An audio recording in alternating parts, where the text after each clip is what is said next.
अगर गणेश जी महाराज आपके घर में आ रहे हैं, भगवान कृष्ण आपके घर में आ रहे हैं, भगवान राम आपके घर में आ रहे हैं, सदगुरु आपके दरवाजे पर पधार रहे हैं, भगवान गणेश जी महाराज आपके यहाँ प्रवेश कर रहे हैं, तो दरवाजे के दोनों कोने पर, दोनों दीवार के साइड में 2 स्वस्तिक बनना चाहिए, एक हल्दी का, एक कुंकू का।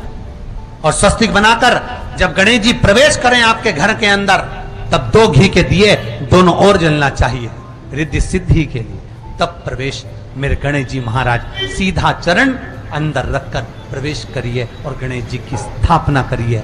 और स्थापना के समय पर 2 बिंदी, जहां गणेश जी बैठे साइड में कोई दीवार हो तो एक हल्दी की, एक कुंकू की बिंदी जरूर लगाएं। क्यों?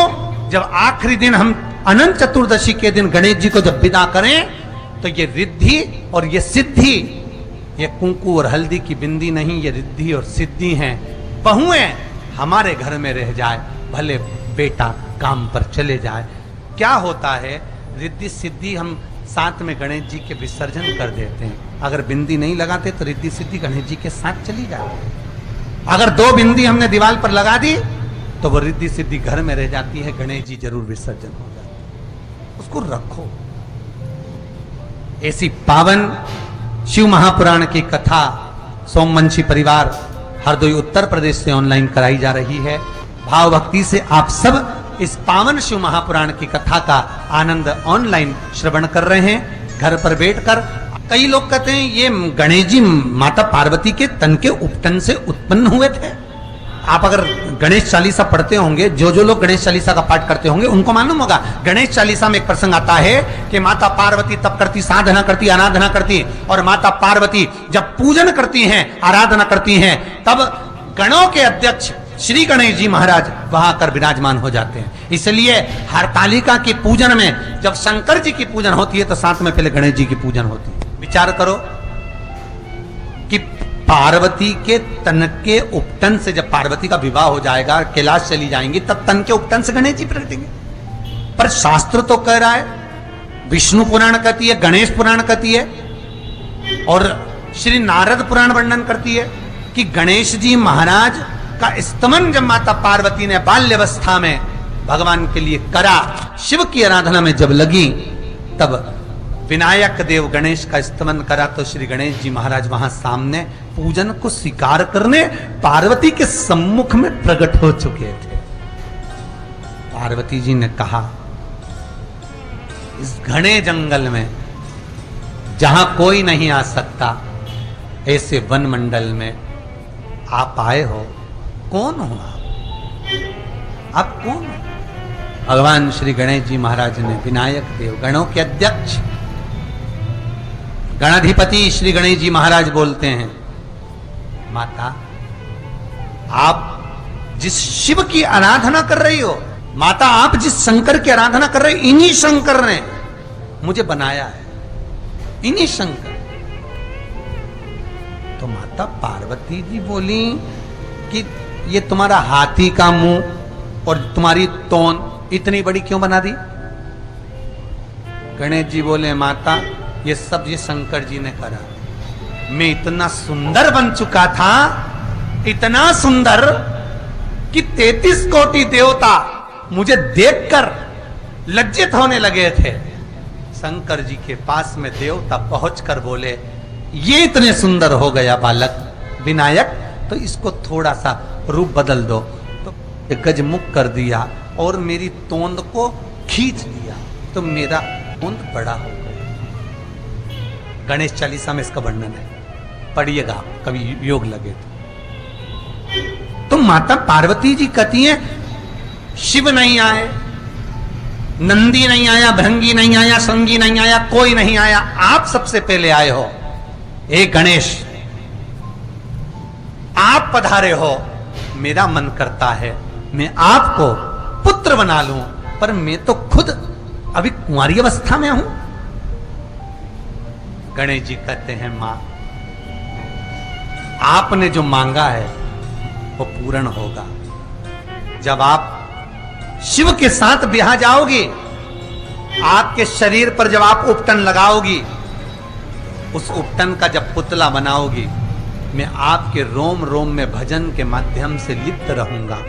उस उपटन के पुतले से मैं प्रकट होऊंगा। मां आपका पुत्र कहलाऊंगा। माता प्रसन्न हो गई और माता पार्वती ने कहा, सुनो ए गणाधिपति, आज हरताली का तीज के दिन हस्त नक्षत्र में आप मुझको दर्शन देने पधारे हो।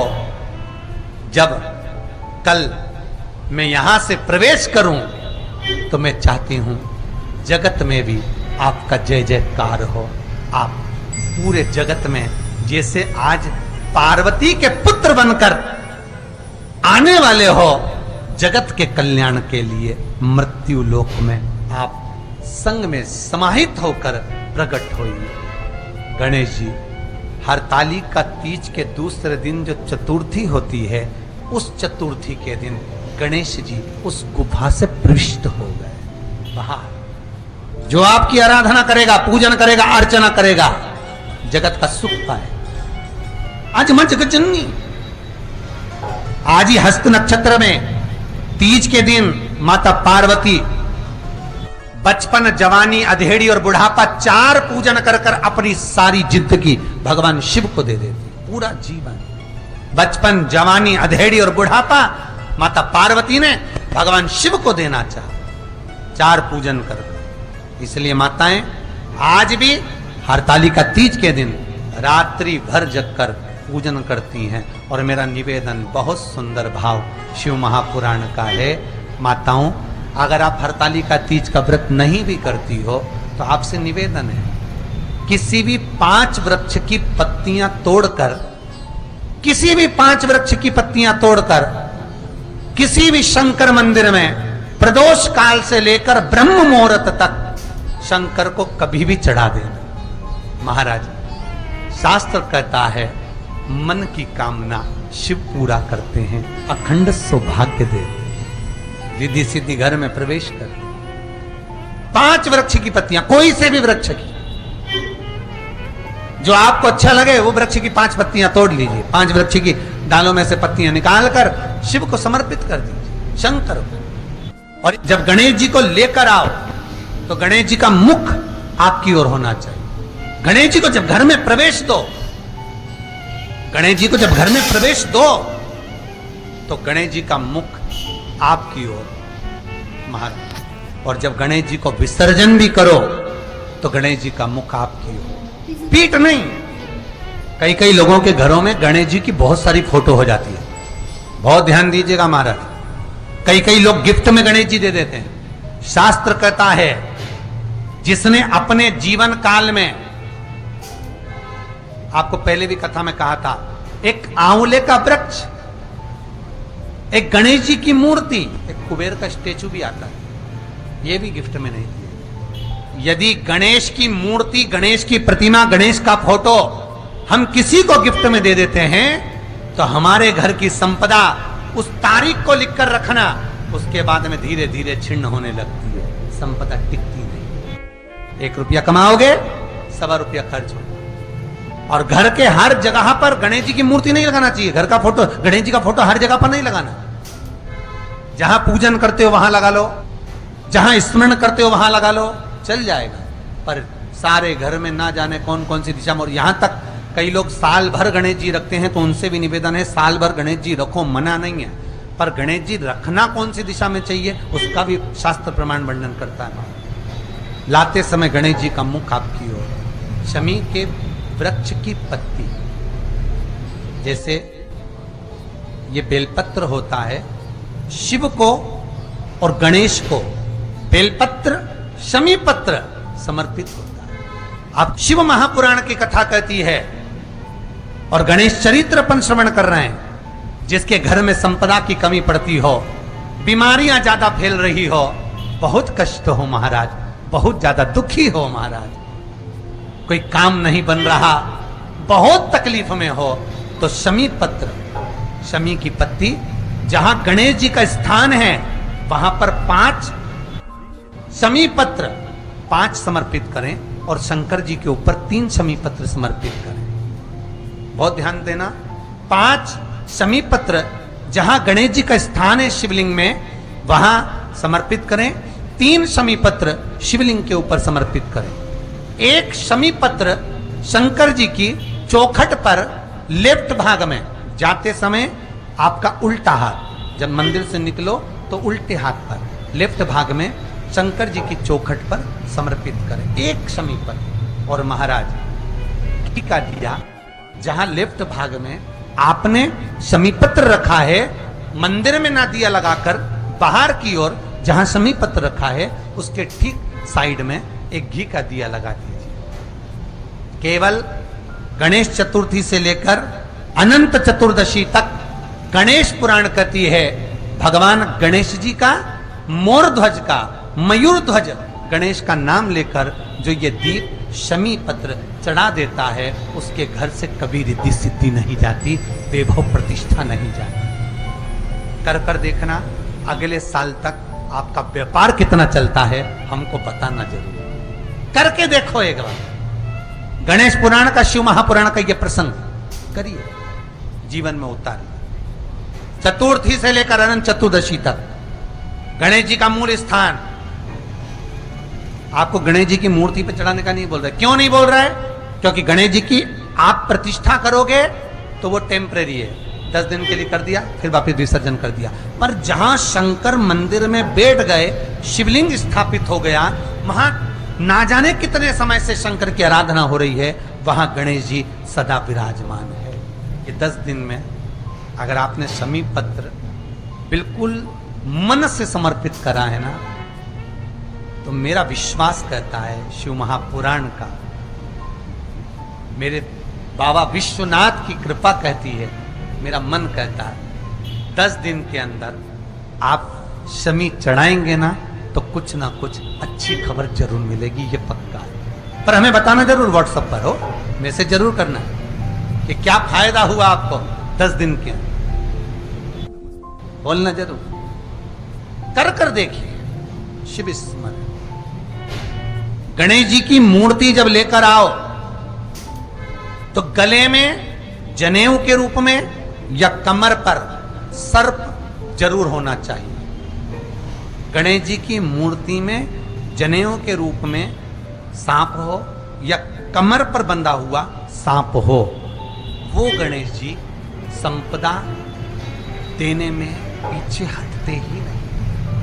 गणेश जी की मूर्ति में कंधे पे जनेऊ के रूप में सांप हो या पेट पर कमर पर सांप बंधा हो, वो संपदा देने में कमी नहीं है। अपार संपदा उनकी रिद्धि सिद्धि के दाता गजानन तुम्हें सब नमस्कार।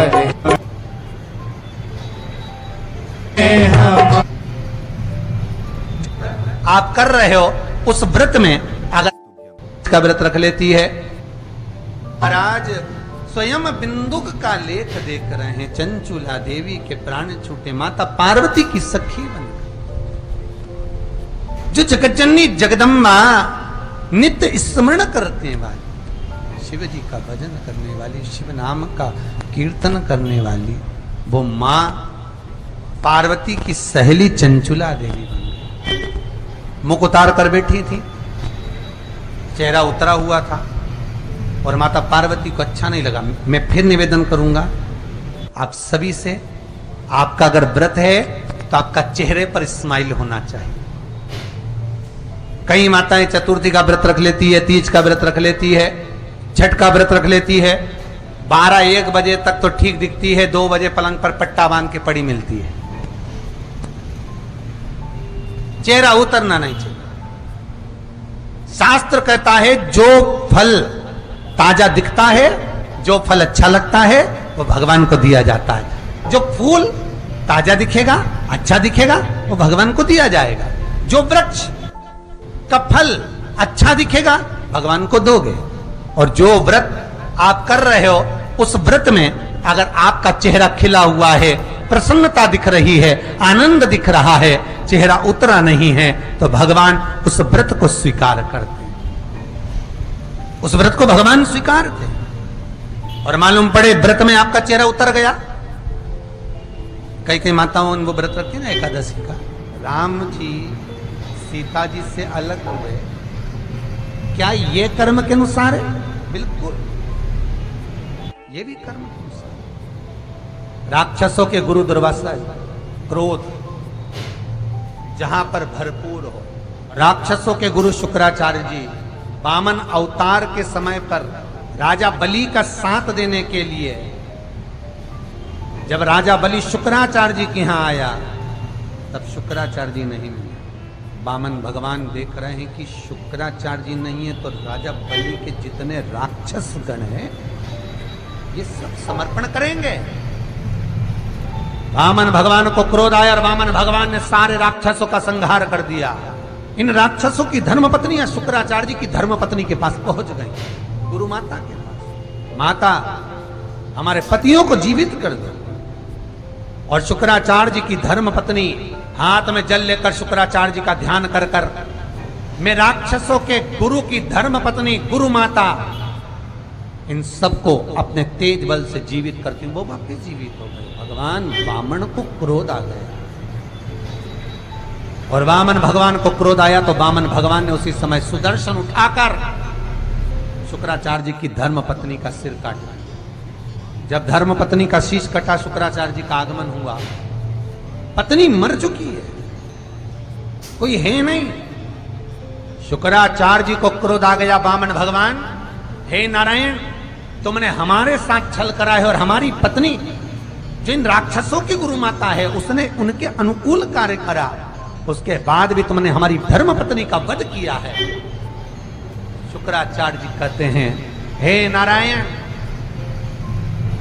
आज अगर मैं अपनी पत्नी का वियोग सहन कर रहा हूं, अकेले रह रहा हूं, तो मृत्यु लोक में तुम राम बनकर जब जन्मोगे, प्रकटोगे, तब तुम्हें भी अपनी धर्म पत्नी का वियोग सहना पड़ेगा। एक बार नहीं, बार बार सहना पड़ेगा। कर्म का दंड है, भोगना है, कर्म का खेल है।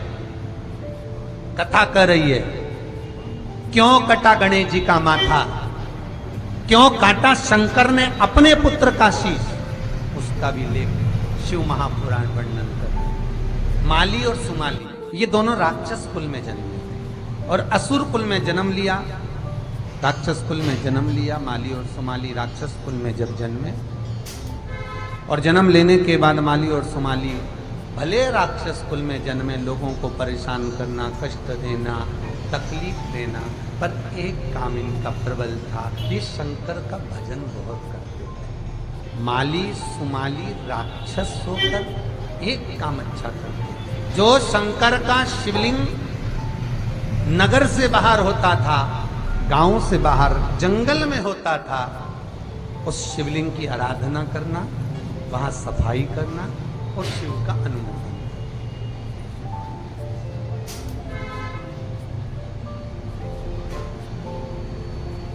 अच्छा, एक बहुत सुंदर बात ध्यान रखिए।